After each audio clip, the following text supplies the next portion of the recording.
Hi friends, എല്ലാവർക്കും സുഖമാണോ? 1984 George Orwell എഴുതിയതാണ്. Most terrifying book I have ever red എന്നാണ് ഈ ബുക്കിന്റെ പബ്ലിഷർ ഇതിനെ കുറിച്ച് ഒരു ആദ്യം വായിച്ചപ്പോൾ പറഞ്ഞത്. എനിക്കും അങ്ങനെ തന്നെയാണ് പറയാനുള്ളത്. 1948 ഈ ബുക്ക് പബ്ലിഷ് ചെയ്തിരിക്കുന്നത്, വേൾഡ് വാർ 2 കഴിഞ്ഞ സമയത്ത്.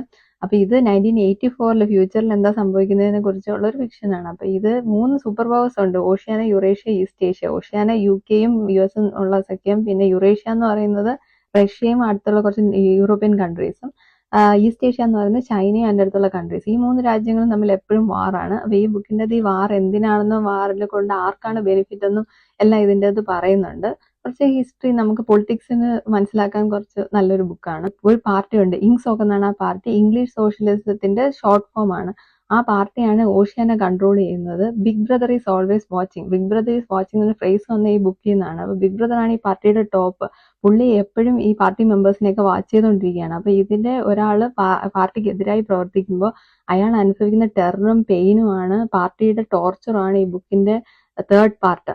അപ്പം ഈ പാർട്ടി ആളുകളെ മാനിപ്പുലേറ്റ് ചെയ്യുന്നതും current controls the past, past controls the future എന്നാണ്. അപ്പൊ ഇന്ന് ഇരിക്കുന്ന ഗവൺമെന്റ് പാസ്റ്റിലുള്ള ഹിസ്റ്റോറിക്കൽ ഡോക്യുമെന്റ്സിനെ എല്ലാം മാനിപ്പുലേറ്റ് ചെയ്യുക, ലിറ്ററേച്ചറിനെ മാനിപ്പുലേറ്റ് ചെയ്യുക, പാർട്ടിക്ക് യോഗ്യമായ രീതിയിൽ അങ്ങനെ ആളുകളെ മാനിപ്പുലേറ്റ് ചെയ്യുന്നതിനെ കുറിച്ചുള്ള ഒരു ബുക്കാണ്. എല്ലാവരും വായിക്കുക. ഗുഡ് റീഡാണ്. Bye by.